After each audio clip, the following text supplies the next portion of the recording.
Let's start today's episode with a story. I'm thinking about a Zen master in Japan many years ago who was holding a meditation retreat with many of his students. And after a few days, a couple students came to the master and said, one of our peers is stealing from us. Maybe it was food or some trinket or something, and the master ignored the students and they went back to the retreat. A few days later, a whole group of students came to the master with a petition saying that the same student had been stealing from them, and they requested that that student be removed from the retreat. So the master thought about it. He brought all the students together. He sat them down and he said, if you want to leave the retreat, by all means leave the retreat. But understand that you know the difference between right and wrong. And the person who's been stealing from you obviously does not. So for that reason, I am not going to remove the thief from this retreat because he needs this retreat probably more than you do. And in that moment, the thief, the student, cried and never thought about stealing again. True compassion. And I think that's what we're going to talk about today. What do you think, Jen?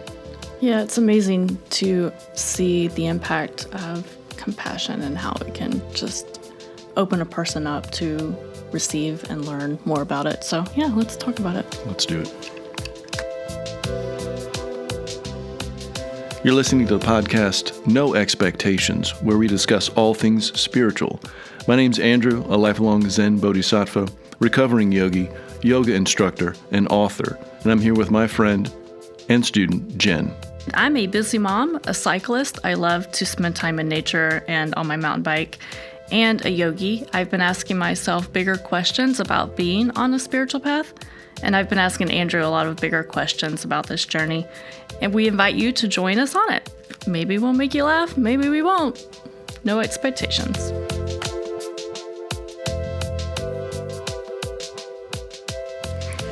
Andrew, what is the definition of compassion?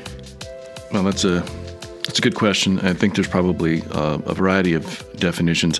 In my mind, it's the idea of giving happiness by saving others from suffering. And you and I have had many conversations in our journeys together as student and teacher, and you know how I feel about the word happiness. I like to use the word content, but I think happiness is probably appropriate here. Okay. Trying to give others happiness and end suffering for them. Would you agree with that definition? I agree. I like to add peacemaking. I see compassion as finding ways to make peace. Peace with? Myself, with others, in everyday situations, with my family, with the strangers, on the sidewalk who bump into you. Just finding ways to make peace, whether or not there's a war going on in that moment. Yeah. Right. So from a Buddhist perspective, Buddha thought that compassion was the prerequisite for enlightenment. Okay. So without that ability to find compassion in ourselves for others, then we were going to not be able to go through the discovery of finding new things and new enlightenments for ourselves. Doesn't mean that you're going to have some great epiphany where you just disappear into the universe, but having that honed ability to end suffering in others, in any sentient being, was required. A foundational. And I think that's one of the probably most difficult parts of any spiritual journey is developing compassion, right? Why do you think it's difficult for most people who show up? I believe that most people want to they feel compassionate by helping others. Maybe sometimes, I want to help the world, so I want to go out and fix it. Okay. And and sometimes, well, I think that's great. You volunteer, you give your time, your service to others. I think that's great, but you have to go with the right motives, and it's not always to fix everything. If you're fractured inside and you're not compassionate with yourself, then how can you be compassionate with others? Yeah. Is that a fair? Yeah. So looking at yourself in the mirror and not liking the way you look, and then getting dressed to go volunteer to feed the homeless that day, I can see how that can be really confusing because it's all fake if you're not able to Right. understand compassion that starts here in the way you see yourself, the way you see your thoughts or your looks or your actions. The way you speak to yourself. Yeah, the way you speak to yourself. The process needs to be genuine. You can't go out with this idea that I'm going to be self-righteous in my compassion and just throw it around and give it to everyone. Mm-hmm. It has to be genuine. It has to come from a space inside of you that respects or expects nothing in return. I have a best practice that helped me kind of implement the discipline of being compassionate or being aware of being compassionate. And I used to take, or I still do, but long walks by myself or hikes in the woods. And I had this thing that I would do. If I saw something beautiful, I would say it out loud to this person or thing. And I would often see myself, seeing this beautiful tree, and I would say, "Wow, you're very beautiful," out loud, in the woods. And it really kind of conditioned me to acknowledge the beauty that is in me and around me. And, there were times where I would say that to myself, like, "You know what, you are beautiful today," or, "You know what, you are really kicking ass at this thing that you're doing," whether you acknowledge it or not. And that best practice just kind of just is a discipline now. Yeah, it's like a muscle that you don't even think about anymore. It's just it's there, that's already developed, and you don't have to flex it all the time. Yeah, it's there, and you can kind of lean on it. I think using compassion, opens the doors in our minds to the world around us and how we live our life in that world. And from a Zen perspective, we're trying to shut no doors, like when we wield compassion, because we think about how can that help us out, and how can we find a Buddha nature in all things, truth in all things. And the only way that we can do that is by ending suffering and showing compassion for others and giving them the opportunity to find their own true nature, whatever that is. Yeah. Right. Recently, I was traveling. It was a late night. I was driving back home, and I had a few hours left on my journey, and I was really tired, and I was like, I can't make it back to the house, so I'm just going to stop at a hotel.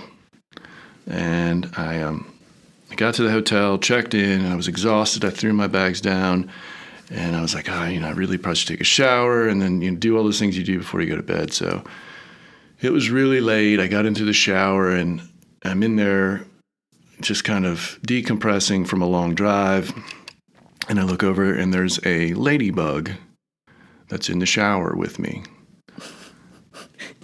And it's just so random. I mean, I'm in this pristine white shower, and this little red and black ladybug is on the soap dish or whatever it was, and it was moving around, and I was like, wow, this is really strange. And then I'm trying to bathe myself, and I watched the ladybug just kind of fall off the soap dispenser and onto the floor. And I'm like, oh. So I wrestle around, try to not crush it, try to find a way to bring it back up to get it out of the water.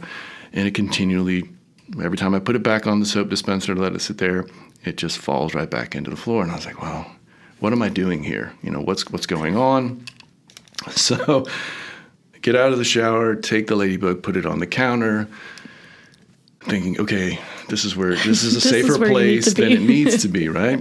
And so I get to bed, I'm in bed and I'm thinking about this ladybug that's on the counter in the bathroom. And I'm like, well, how is it going to survive in here? So it has to Not be its habitat. 2:00 in the morning at this point. Again, I'm completely exhausted. Put on my clothes, go into the bathroom, collect the ladybug, take it outside. Like, I'm sure that everyone I passed, it was in the hotel lobby, was like, what is this person doing? Walk out into the grass and put the ladybug out. I went to bed that night, and I still feel good about that. Okay.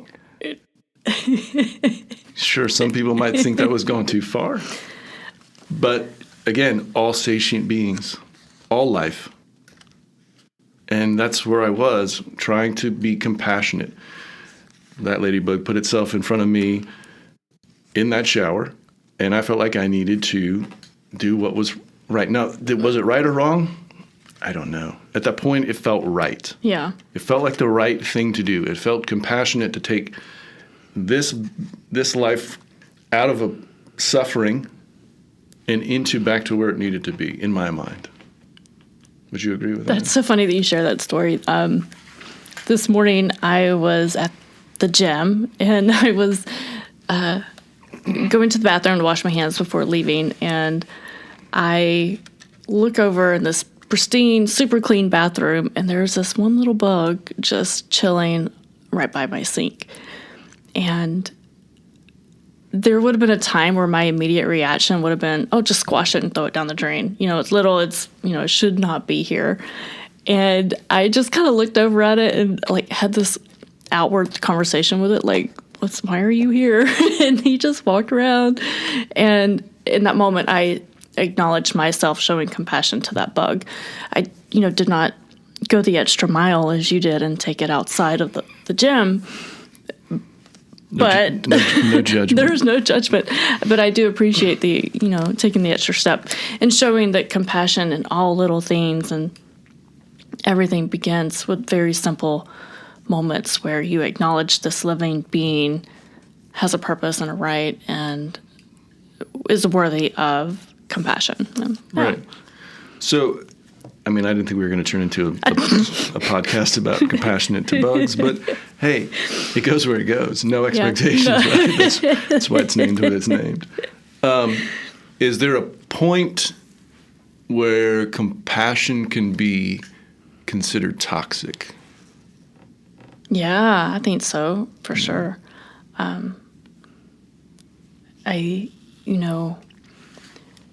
This desire, as you're identifying ways to be more compassionate in your life, and you see people who are suffering from very significant ailments, whether it's a mental ailment or a physical ailment or something that they're going through right then in that moment, the temptation is there to acknowledge that, I want to end your suffering, so I'm going to take it from you. Mm-hmm. Or I'm going to allow myself to come to your level of suffering, and then we're on the same page, so now we can relate to each other because I'm hurting with you and I'm crying with you and I'm taking your suffering and making it my own. There's a word for that, or it's called idiot compassion. Idiot compassion. Yeah. And then we all suffer it.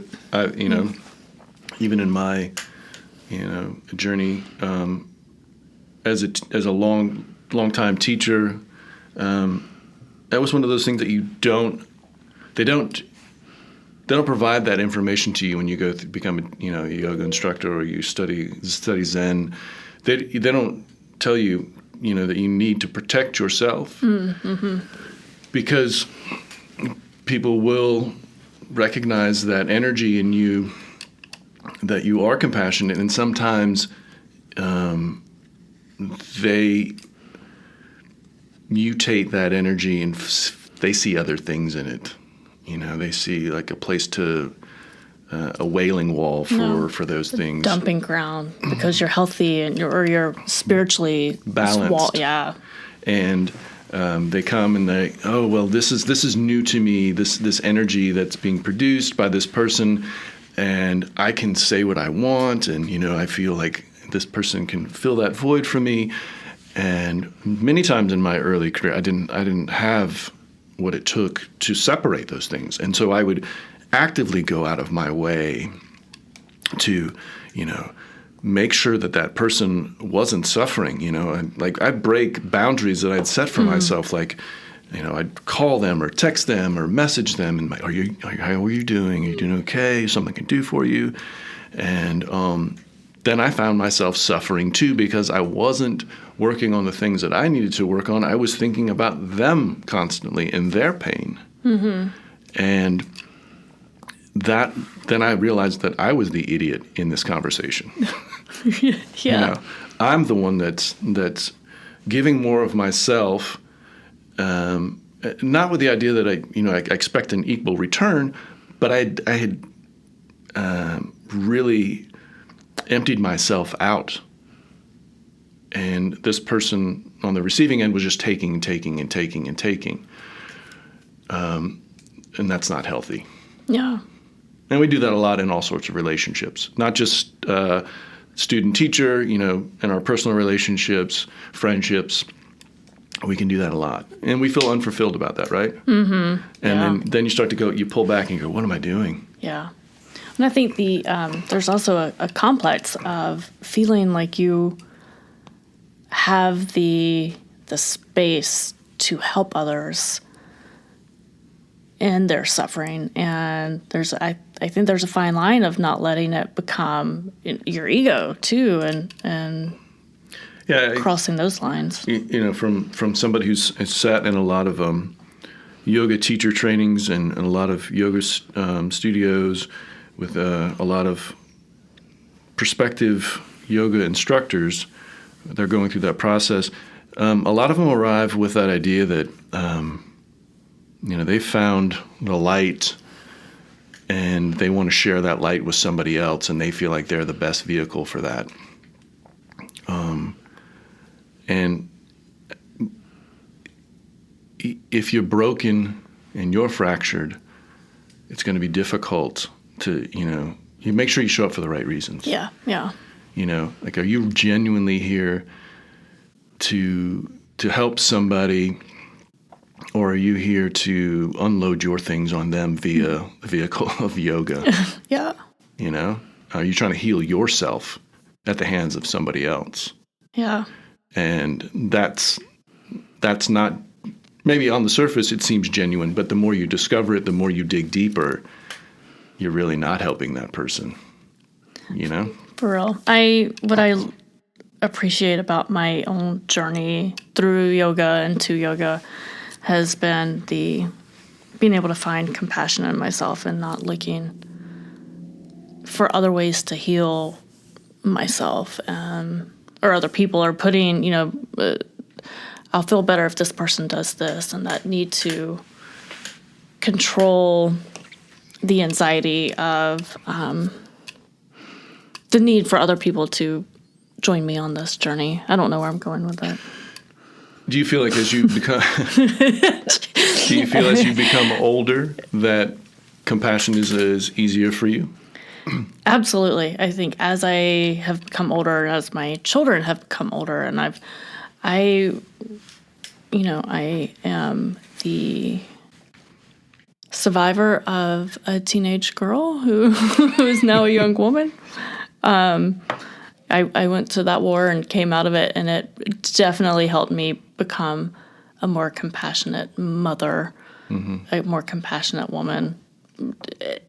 And I don't think I would have been able to answer that with a yes had I not gone through this work of the journey to myself and the journey to become more compassionate diligently in every little thing. And yeah. Compassion is, I think it's a definite learned behavior. And I think the older that you get, the more, if you're aware of it, the more it becomes part of you. And I was thinking the other day as I was preparing for this podcast on this subject, I was thinking about Buddha found compassion late in his life. He was he had left a life of leisure, of wealth, gone through his journey through the world, and was at the point of death when he found his enlightenment and compassion, where somebody came to him and brought him back from that place. But he was an old man at the time. And so his journey, his experience, has framed that lesson for him, right? Yeah. And I think about, he had predated Jesus by a couple hundred years. Jesus arrives on the scene as a young man, and he's doing his best teaching, and he's very passionate as a young man, and he's going through his things. And I believe that passion and compassion can be used similarly, right? It's okay to be passionate about something. Mm-hmm. It's okay to have that desire inside to believe what you believe and want to share that with others if you are genuine with it. Okay. Right? If your belief system is the idea of loving one another, sharing that with everyone else, there's nothing wrong with that. I mean, at its base, we're talking about the same thing, right? We're just, So Jesus was passionate because he was a young man full of vigor and like da-da-da. He hadn't really seen too much of the world. Right. And we can have a separate conversation that there's an idea that that Jesus had left and gone to study with the yogis and come back. So these ideas were in him already, and he had just kind of taken those ideas and developed them into a more finite thing. But the sacrifice he made, giving up his own life, was a launching point for what became Christianity. Right. Buddha did not die that day under the tree, and he brought back the message of compassion. So we're talking about the same thing. The same thing, just in a different delivery. And I know there's a lot of people come to me and say, I mean, how can I be on a spiritual journey and you talk about Christianity? You can still be a Buddhist and a Christian. You can still be a Zen and a Christian. We're all talking, it's the same forest. We're just talking about different trees. Yeah. And from a Western culture, we have different ideas about Christianity, right? But I think at the base level, we're talking about the same message. Yeah, and if you just look at the foundations for either or, all different religions, they are all the same. It's just as men come in and add their voice and their power, it changes. But foundational, it's... Right, and things become changed and go from there. But I believe... at its root, we're all after the same thing, some sort of contentment, some sort of happiness, right? And if we can practice compassion and end suffering for others, that's a win-win, right? Yeah. And we do it because it has to be done. Not because it makes us feel good, not that because we derive pleasure from it. We just do it because it needs to get done. Mm-hmm. That ladybug had to go outside. Ladybug had to go outside. We're the only way to get her there. I mean, I can think about so many things in my life that I do for no reward, for no thank you, for no accolade, just because it needs to get done. I mean, how many things in your life do you think you do every day? Yeah, laundry for the whole household, right? Cooking, just the normal chores, the day-to-day activities of keeping a house afloat. Right. So the same thing. I mean, there's last time I checked, there's no Attaboy award that goes around every week for, mom who did the laundry. No, there's definitely Mom. Yeah. Where's my clean socks? Right. That makes me feel so great. That's all I wanted. I thought it'd be more of a complaint, like, why did you wash my favorite socks? Oh, no. I think my kids know better than to complain about what I do for them. So I guess the end here is when we, there's probably have more depth conversations about compassion But it's about starting small with all things. As we continue this podcast series, it's about starting small, having that conversation with yourself, and looking yourself, to use your analogy or your story of looking yourself in the mirror and finding something good about yourself there, and speaking to yourself in soft and gentle terms instead of being so harsh with yourself. Mm-hmm. And then from there, it just starts to expand outwardly. Yeah. Give yourself grace in the transitions. Grace is another way of, or application of compassion, I think. And, as you're transitioning to be a more compassionate person, to end suffering, just find grace in yourself in it. Yeah. Any more thoughts about compassion? Not for now. I'm sure I'll think of something. We'll bring it up again, I'm sure. All right.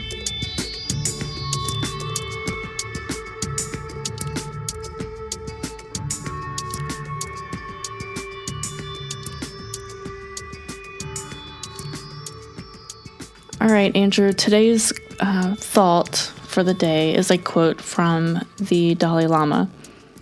There are only 2 days in the year that nothing can be done. One is called yesterday, and the other is called tomorrow. Today is the right day to love, believe, do, and mostly live. What do you think about that? I think it's spot on. I mean, how could I go against the Dalai Lama? The Dalai Lama. It's basically a long version of be here now. Mm-hmm. We're afraid of the future, scared of the past, and really don't ever really take the opportunity to be here now. We've got plenty of T-shirts that say that, and bumper stickers. Yeah. But what does it really mean? It means being in this moment. If you can let go of the anxiety to control tomorrow or change what happened yesterday and just be in this moment, there's a lot of living to be done right now. Yeah, it's That's all we got. Believe in the fact that you are safe in this moment, even if your life is chaotic and there's things that are beyond your control, seemingly beyond your control. Know that in this present moment, you are safe, and see if you can connect those moments together and then feel comfort there. Mm-hmm. And never miss the opportunity to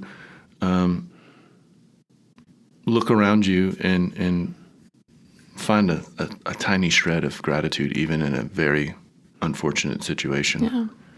Yeah. And just give yourself that space.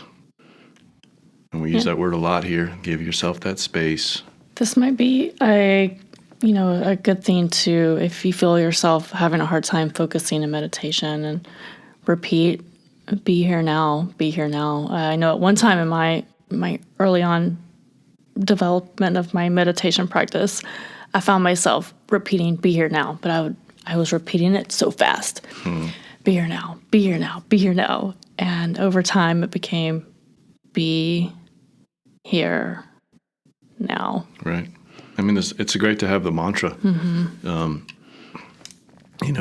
We know what the definition of mantra is, right? It's a repetition to freedom. So we say the same thing over and over, or repeat things, and then we find freedom in that repetition, freedom in that ritual. And be here now is just a simple mantra that you can access and invoke anytime you need it. It doesn't have to be overly complex. Yep. Really helps with anxiety. I speak from personal experience.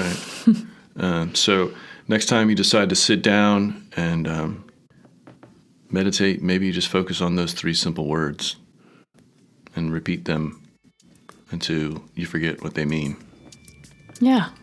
I like it. Maybe you'll be there. Thanks for the thought. Thanks for listening. You can follow us on Instagram and Facebook at No Expectations, the podcast. And there you'll find a link in our bio to our Spotify, where we will be posting new episodes. You can message us your questions or comments. We'd love to hear from you.